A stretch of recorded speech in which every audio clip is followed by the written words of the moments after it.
Hi అండి, how are you? నేను మీ హిస్టరీ వెంకట్ సార్. డిఎస్సి అభ్యర్థుల కోరిక మేరకు ఈరోజు మనం ఒక్కొక్క చాప్టర్ నుంచి కూడా టాప్ 20, టాప్ 30 బిట్స్ ఇలాగా మనం చేయడం అనేటువంటి జరుగుతూ ఉంది. దీనిలో భాగంగా తొలి నాగరికతలు అనేటువంటి లెసన్లో 6వ తరగతిలోని తొలి నాగరికతలు అనే లెసన్లో ఉన్నటువంటి ఒక పార్ట్ అంటే సింధు నాగరికత అనే దాని మీద ఒక టాప్ 20 బిట్స్ని మీకోసం అందించడం అనేటువంటిది జరుగుతూ ఉంది. దీనిలో భాగంగా మనం ఫస్ట్ క్వశ్చన్ చూడండి. ఇక్కడ సింధు నాగరికత చూడండి. సింధు నాగరికతకు సంబంధించిన మొట్టమొదటి త్రవ్వకాలు జరిగిన ప్రాంతం ఏది అని చెప్పేసి అంటున్నాం. ఆప్షన్ ఏలో Mohenjodaro, option B Harappa, option C Kalibangan, option D Lothal అని చెప్పేసి ఇచ్చాం. మొట్టమొదటి త్రవ్వకాలు ఏ ప్రదేశంలో జరిగాయి అంటే మనం హరప్ప అని చెప్పేసి అంటాం. అయితే మొహెంజోదారోలో ఎప్పుడు జరిగాయి? రెండవసారి అని చెప్పేసి అంటున్నాం. కాబట్టి సింధు నాగరికతకు మొట్టమొదటి త్రవ్వకాలు ఎక్కడ జరిగాయంటే హరప్పాలో జరిగాయి. కాబట్టే దానిని మనం హరప్పా నాగరికత అని చెప్పేసి పిలుస్తున్నాం. కాబట్టి సింధు నాగరికతను హరప్పా నాగరికత అనడానికి కారణం ఏమిటి అన్నా మనం మొట్టమొదటి త్రవ్వకాలు హరప్పా ప్రాంతంలో జరిగాయి కాబట్టి అని చెప్పొచ్చు. కాబట్టి ఆన్సర్ హరప్పా అవుతుంది. అదే మొహెంజోదారో ఏంటి? హరప్పా తరువాత రెండవసారి అంటే సింధు నాగరికతకు రెండవసారి త్రవ్వకాలు జరిగినప్పుడు కనుగొనబడిన ప్రదేశం మొహెంజోదారో అని చెప్పేసి చెబుతాం. కాబట్టి ఫస్ట్ హరప్పా ఇది మనకు ఆన్సర్ అవుతుంది అని చెప్పేసి మనం అంటున్నాం. నెక్స్ట్ తర్వాత మనము రెండవ ప్రశ్నకి వెళ్తే సింధు నాగరికతకు సంబంధించి మొట్టమొదటి త్రవ్వకాలు జరిగిన సంవత్సరం ఏంటి అని చెప్పేసి అంటున్నాం. Option A 1920, option B 1921, option C 1922, option D 1923. అయితే దీంట్లో మనం ప్రధానంగా గమనించాల్సినటువంటి అంశం ఆప్షన్ ఏ రైట్ ఆన్సర్గా మనం తీసుకుంటాం. 1920లో మొట్టమొదటిసారిగా సింధు నాగరికత త్రవ్వకాలు అనేటువంటివి జరపబడ్డాయి. ఎక్కడ అంటే హరప్పాలో జరపబడ్డాయి అని చెప్పేసి అంటాం. తర్వాత మనము మూడవ క్వశ్చన్లోకి వెళ్తాం. సింధు నాగరికత ప్రజల యొక్క ప్రధాన వినోదం ఏమిటి? సింధు నాగరికత ప్రజల యొక్క ప్రధాన వినోదం ఏమిటి? ఆప్షన్ ఏ చదరంగం, ఆప్షన్ బి నాట్యం, ఆప్షన్ సి నృత్యం, ఆప్షన్ డి ఎద్దుల పోటీలు అని చెప్పేసి అంటున్నాం. అయితే ఇక్కడ మనం చూసినట్లయితే ఈ చదరంగము, నాట్యము, నృత్యము సింధు ప్రజల యొక్క వినోదాలే. అంటే సింధు ప్రజల యొక్క వినోదాలలో భాగమే కానీ సింధు ప్రజల యొక్క ప్రధాన వినోదం కాదు, మెయిన్ ఎంటర్టైన్మెంట్ కాదు. మెయిన్ ఎంటర్టైన్మెంట్ ఏది అంటే ఎద్దుల పోటీలు అనేది మనం రైట్ ఆన్సర్గా తీసుకుంటాం. కాబట్టి సింధు ప్రజల యొక్క ప్రధాన వినోదం ఏది అంటే ఎద్దుల పోటీలు. సింధు ప్రజల యొక్క వినోదాలు ఏదంటే చదరంగము, నాట్యము, నృత్యము, ఎద్దుల పోటీలు, వేట, ఇవన్నీ కూడా వాళ్ళ యొక్క ప్రధానమైనటువంటి ఇతర వినోదాలు అని చెప్పేసి అనొచ్చు. ప్రధాన వినోదం ఏది అంటే మాత్రం ఎద్దుల పోటీలు. ఓకేనా? క్లియర్. కాబట్టి మూడవ క్వశ్చన్కి డి ఆన్సర్ అవుతుంది. తర్వాత మనము 4వ క్వశ్చన్ అనేటువంటిది చూస్తూ ఉన్నాం. 4వ క్వశ్చన్ మనం చూసినట్లయితే సింధు నాగరికతకు సంబంధించి క్రింది వాణిలో సరికాని వాక్యాన్ని గుర్తించండి. సింధు ప్రజలు గ్రిడ్ ప్రణాళికలో పట్టణాలను నిర్మించారు. ఏ ప్రణాళిక నిర్మించారో? గ్రిడ్ ప్రణాళిక. ఎస్, కరెక్ట్ అవుతుంది ఇది. నెక్స్ట్ తర్వాత బి సింధు ప్రజలు భూగర్భ మురుగునీటి పారుదల వ్యవస్థ, చాలా ఇంపార్టెంట్ అని కూడా మనం క్లాసుల్లో చెప్పుకున్నాం. సింధు ప్రజలు భూగర్భ మురుగునీటి పారుదల వ్యవస్థను కలిగి ఉన్నారు. నెక్స్ట్ ఆప్షన్ సి సింధు ప్రజలకు అలంకరణ చేత కాదు అంటున్నాం. ఇది తప్పు. సింధు ప్రజలు 2 అంతస్తుల భవనాల్లో కూడా నివసించారు. ఇది కూడా కరెక్టే. అంటే A correct, B correct, D correct. తప్పు ఏంటి ఇక్కడ అంటే సరికాని వాక్యాన్ని అన్నాడు కదా, అన్నప్పుడు తప్పు ఏంటి ఇక్కడ అంటే సింధు ప్రజలకు అలంకరణ చేత కాదు అన్నాడు. కాబట్టి సింధు ప్రజలు అలంకరణ ప్రియులు అనేది వాస్తవం. సింధు ప్రజలు పరిమళ ద్రవ్యాలను ఉపయోగించారు, లిప్స్టిక్స్ని ఉపయోగించారు, అద్దాలను ఉపయోగించారు, ఇలా అనేకమైనటువంటి అంశాలను వీళ్ళు ఉపయోగించారు. కాబట్టి సింధు ప్రజలకు అలంకరణ పట్ల ఆసక్తి ఉంది. సింధు ప్రజలు అలంకరణ ప్రియులు అనేటువంటిది కరెక్ట్. కాబట్టి మనం చూసినట్లయితే సింధు ప్రజలు అలంకరణ చేత కాదు అన్నాడు. కాబట్టి ఈ సరికాని వాక్యాన్ని గుర్తించండి అన్నప్పుడు ఇదే మనం ఆన్సర్గా తీసుకోవాల్సి వస్తుంది. క్లియర్. నెక్స్ట్ మనం తర్వాత 5వ క్వశ్చన్ మనం చూసినట్లయితే ప్రపంచంలో మొట్టమొదటిసారిగా పత్తిని పండించిన ప్రజలు ఎవరు అని చెప్పేసాను. ఆప్షన్ ఏ సింధు ప్రజలు, ఆప్షన్ బి మెస్పటోమియా ప్రజలు, ఆప్షన్ సి ఈజిప్ట్ ప్రజలు, ఆప్షన్ డి పర్షియా ప్రజలు అన్నాం. ఆన్సర్ వచ్చేసరికి సింధు ప్రజలు అంటాం. ప్రపంచంలో మొట్టమొదటిసారిగా పత్తిని పండించినటువంటి ప్రజలు ఎవరైనా ఉన్నారు అంటే వాళ్ళు సింధు ప్రజలు అని చెప్పేసి మనం చెబుతూ ఉన్నాం. కాబట్టి ఈ సింధు ప్రజలే మొట్టమొదటిసారిగా పత్తిని పండించారు. వివిధ దేశాలకు వీళ్ళు ఎగుమతి చేశారు. నెక్స్ట్ తర్వాత మహాస్నానవాటిక ఏ ప్రదేశంలో కలదు అని చెప్పేసి అన్నారు. 6వ క్వశ్చన్ మెహంజోదారో, హరప్ప, లోతాల్, కాళీబంగన్ అనేటువంటివి ఆప్షన్లుగా ఇవ్వడం అనేటువంటిది జరిగింది. అయితే ఇక్కడ మనం చూసుకుంటే ఆన్సర్ ఏంటి అంటే మెహంజోదారో అని చెప్పేసి అంటాం. మెహంజోదారో అనేది ఆన్సర్. ఈ మెహంజోదారోే సింధు నాగరికతలో పెద్ద పట్టణం. సింధు నాగరికతలో రెండవసారి త్రవ్వకాలు జరిగిన ప్రదేశం కూడా మెహంజోదారే. ఇక్కడే గడ్డం కలిగిన పురుషుడి రాతి విగ్రహం లేదా గడ్డం కలిగిన పూజారి బొమ్మ మెహంజోదారోలో బయటపడింది. పశుపతి మహాదేవుని యొక్క ముద్రిక కూడా పశుపతి అంటున్నాం. పశుపతి ఈ పశుపతి మహాదేవుని యొక్క ముద్రిక బయటపడింది కూడా ఎక్కడ అంటే మెహంజోదారో అని చెప్పేసి మనం చెబుతున్నాం. అదేవిధంగా నాట్య బాలిక విగ్రహం బయటపడింది కూడా ఎక్కడ అంటే మెహంజోదారో అని చెప్తున్నాం. కాబట్టి మహాస్నాన వాటిక అనేటువంటిది ఉంది మెహంజోదారోలో. ఈ మహాస్నాన వాటికను మతపర కార్యక్రమాలకి ఏదైనా పండుగలు పబ్బాలు జరిగినప్పుడు, మతపరమైనటువంటి కార్యక్రమాలు జరిగినప్పుడు అందరూ ఒక్కచోట చేరినప్పుడు ఈ మెహంజోదారోలో ఉండేటువంటి స్నాన వాటికను ఉపయోగించేవాళ్ళు. ఇంకా మిగిలిన సమయాల్లో అంటే మిగిలిన సమయాల్లో మనం చెప్పుకున్నాం ప్రతి ఇంటిలో కూడా ఒక బావి స్నానాల గది ఉంటుంది. కాబట్టి ప్రతి ఇంటిలో కూడా ఒక స్నానాల గది ఒక బావి ఉంటుంది. కాబట్టి అక్కడే వాళ్ళు స్నానాలు చేసుకునేవాళ్ళు. కాబట్టి ఇక్కడ మనం గుర్తుపెట్టుకోవాల్సిన అంశం ఏంటంటే మెహంజోదారోలో ఉన్న మహాస్నాన వాటికను వాళ్ళు ఎందుకు ఉపయోగించారు అంటే మతపరమైన కార్యక్రమాలు జరిగినప్పుడు ఉపయోగించేవాళ్ళు. ఓకేనా, రైట్. ఇది మనకు మెహంజోదారో అనేటువంటిది మనం ఆన్సర్గా తీసుకున్నాం. తర్వాత 7వ క్వశ్చన్ మనం చూసినట్లయితే మెహంజోదారో నందు లభించిన నాట్య బాలిక విగ్రహం ఏ లోహంతో చేయబడింది? ఆప్షన్ ఏ కంచు, ఆప్షన్ బి బంగారం, ఆప్షన్ సి వెండి, ఆప్షన్ డి ఇనుము అన్నాం. అసలు సింధు నాగరికత ప్రజలకు ఇనుము తెలియదు.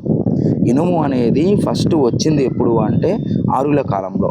కాబట్టి ఇనుమును యూజ్ చేయలేదు ఎవరు? సింధు నాగరికత ప్రజలు. కాబట్టి ఆన్సర్ ఏంటి ఇక్కడ అంటే కంచు. అంటే కంచుతో చేసిన నాట్య బాలిక అద్భుతమైనటువంటి విగ్రహం ఇది.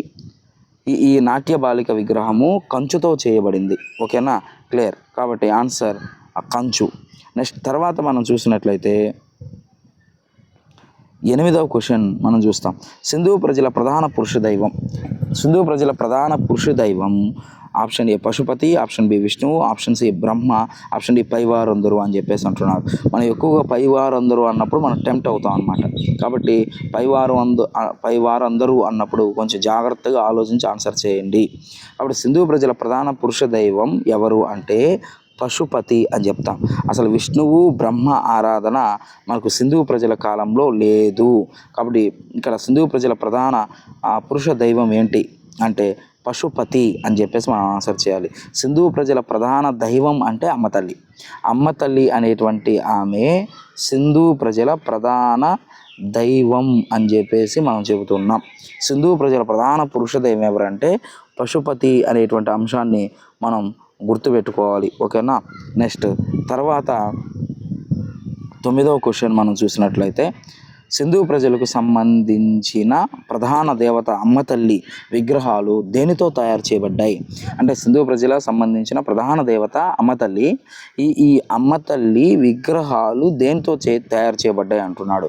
ఆప్షన్ ఏ రాయి అన్నాడు, ఆప్షన్ బి వెండి అన్నాడు, ఆప్షన్ సి రాగి అన్నాడు, ఆప్షన్ డి మట్టి అన్నాడు. కాబట్టి ఆన్సర్ మట్టి అనేది ఆన్సర్ అవుతుంది అన్నమాట.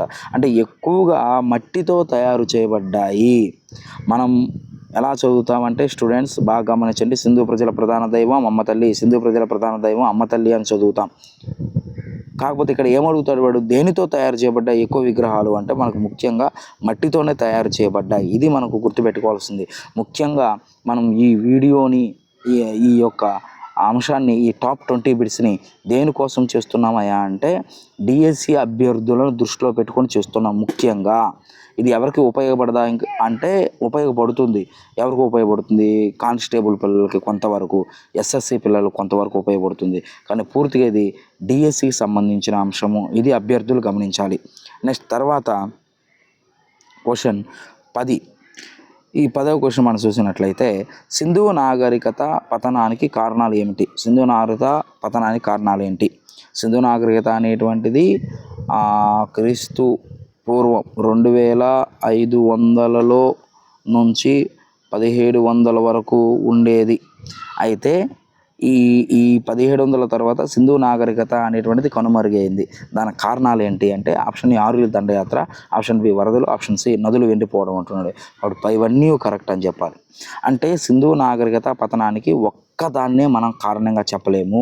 సింధు నాగరికత పతనానికి అనేక కారణాలు ఉన్నాయి. అవి 1 ఆర్యుల దండయాత్ర, 2 వరదలు, 3 నదులు ఎండిపోవడం, ఇంకా భూకంపాలు, ఇంకా వాతావరణ మార్పులు, ఈ విధంగా అనేక కారణాలు ఉన్నాయి. కాబట్టి పైవన్నీ అనేటువంటిది సరైనది. ఓకేనా, క్లియర్. నెక్స్ట్ 11వ క్వశ్చన్ మనం చూసినట్లయితే ఈ క్రింది ఏ సింధు నాగరికత పట్టణాలలో హోమగుండాలు బయలుపడినవి? ఈ క్రింది ఏ సింధు నాగరికత పట్టణాలలో హోమగుండాలు బయలుపడినవి అన్నా, లేదా ఈ క్రింది ఏ సింధు నాగరికత పట్టణాలలో అగ్ని ఆరాధనకు సంబంధించిన ఆధారాలు బయటపడ్డాయన్న ఒకటే క్వశ్చన్.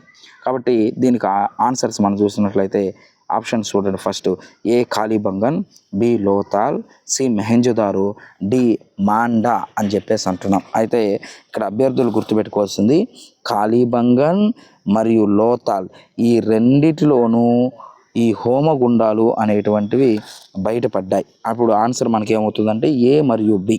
కాబట్టి ఇక్కడ రెండిట్లో ఇక్కడ మనకు గుర్తించడం జరిగింది. ఒకటి కాళీబంగన్లో, 2 లోతాల్లో. కాబట్టి హోమగుండాలన్నా అగ్ని ఆరాధనకు సంబంధించిన ఆధారాలన్నా ఎక్కడ లభించాయంటే మనం కాళీబంగన్, లోతాల్ అని చెప్పేసి ఆన్సర్ చేయాలి. ఓకేనా. నెక్స్ట్ తర్వాత మనం చూసినట్లయితే 12వ క్వశ్చన్ మనం చూస్తాం. 12 సింధు ప్రజల ప్రధాన నౌకాశ్రయం ఏది? సింధు ప్రజలు ముఖ్యంగా వర్తక వ్యాపారాలు చేశారు. సింధు ప్రజలు ఎక్కువగా మెసపటోమియా ప్రజలతో ఎక్కువ వ్యాపారాలు చేశారు. ఆ తర్వాత చూసినట్లయితే పర్షియాతో కూడా వీళ్ళు వ్యాపారం చేశారు. ఆ తర్వాత చూస్తే గ్రీక్ ప్రజలతో కూడా వీళ్ళు వ్యాపారం చేశారు. అది పక్కన పెడితే సింధు ప్రజల ప్రధాన నౌకాశ్రయం ఏంటి? ఎక్కడి నుంచి వీళ్ళు ఎక్కువగా చేసేవాళ్ళంటే లోతాల్ నుంచి అని చెప్పేసి అంటున్నాం. అరేబియా సముద్రం మీదుగా వీళ్ళు లోతాల్ నుంచి ఎక్కువగా వ్యాపారం చేశారు. కాబట్టి ఆన్సర్ లోతాల్. తర్వాత మనం చూసినట్లయితే ప్రపంచ నాగరికతలలో సింధు నాగరికత యొక్క స్థానం ఎంత?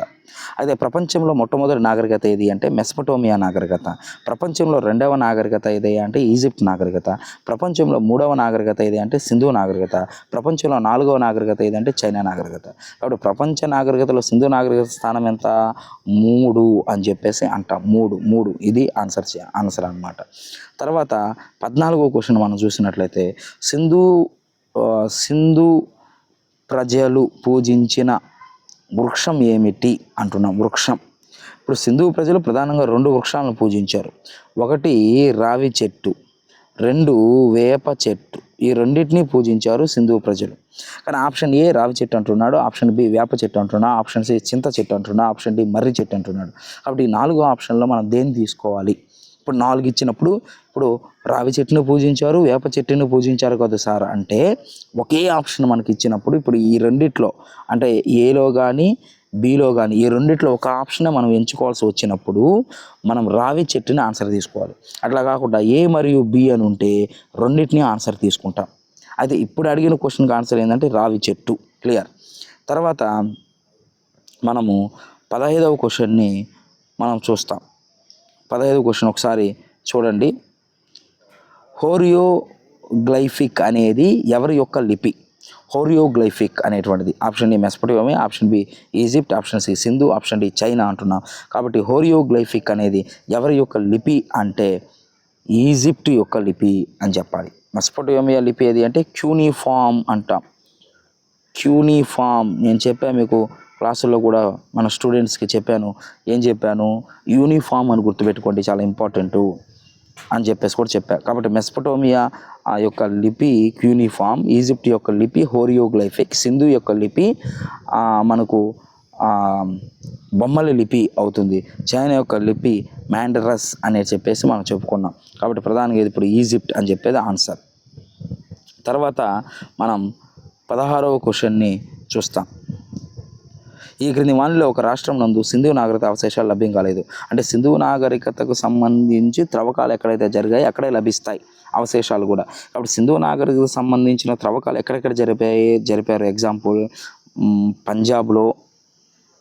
పంజాబ్లో, అదేవిధంగా రాజస్థాన్లో, అదేవిధంగా మహారాష్ట్రలో, అదేవిధంగా గుజరాత్లో, అదేవిధంగా ఉత్తరప్రదేశ్లో, యూపీలో ఉత్తరప్రదేశ్లో, అదేవిధంగా హర్యానాలో, హర్యానా, ఈ విధంగా అండి హర్యానాలో, మహారాష్ట్రలో, గుజరాత్లో, ఉత్తరప్రదేశ్లో, పంజాబ్లో, రాజస్థాన్లో ఈ విధంగా సింధు నాగరికత అవశేషాలు లభించాయి. అయితే లభించని ప్రాంతం ఏది అంటున్నాడు. కాబట్టి ఇక్కడ మనకు ఆన్సర్ ఏదంటే కర్ణాటక అని చెప్పేసి అంటున్నాం, కర్ణాటక.